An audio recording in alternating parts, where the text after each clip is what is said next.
Weren't you a football player? Were you a football player in high school? I was in high school. Were you any good? I was all right. I was the captain. The year my brother, I had an older brother, and we were undefeated. We won like 32 games in a row, and we also had a school that was 100 students, and we also had a soccer team. So it was like really exceptional, and there were girls too. And so it was really exceptional for the football team to be good, but it was just a short stretch where it was really good. And that was because there were a bunch of families that had like 2 kids. So like me and my brother I was the center and he was the tackle.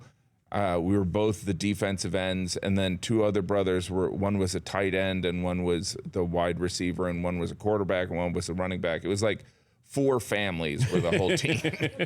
But yeah, no, football was a big thing. I mean, And do you root for the Colts?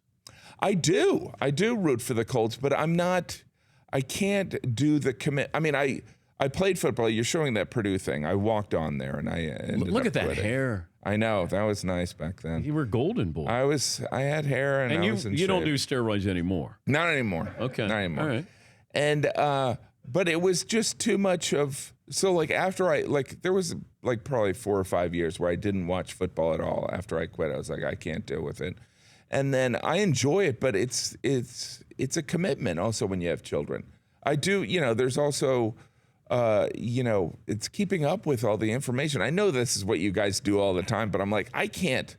Like I was hanging around. I was talking to Seinfeld last night. He's watching the Mets game. Name dropping right there. Well, that's the whole thing. Well done. It's like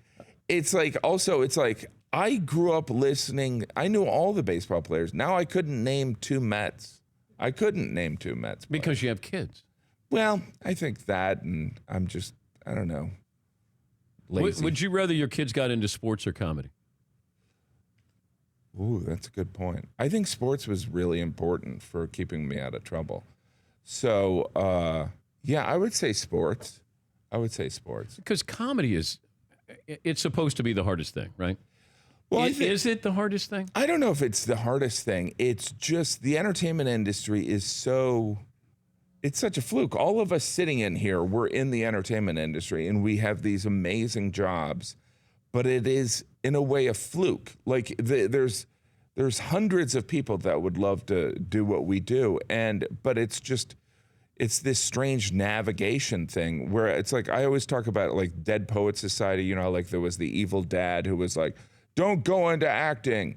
It's like now I look at that dad and I'm like, he was right. Do you know what I mean? It's like the odds are really small. Wait, the kid who killed himself.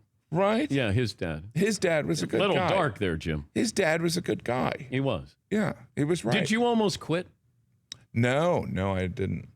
I kind of resigned myself. There was a couple of years where I was like, all right, I guess I'm the weird uncle that does stand up, that lives in a dirty apartment, and at least I get to do what I like, but yeah, no, I didn't really see, because there was an enjoyment coming up with new jokes, and there is that feedback of doing stand-up. Do you know that there's one joke you can always go to? Let's say you've had 2 that fall, they fall flat.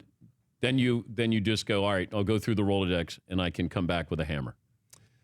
Well, you're always working on new material. So when I'm doing my longer theater shows, I usually will either do an encore or end with this like 7 or 8 minute chunk on Hot Pockets that will kind of clean it up.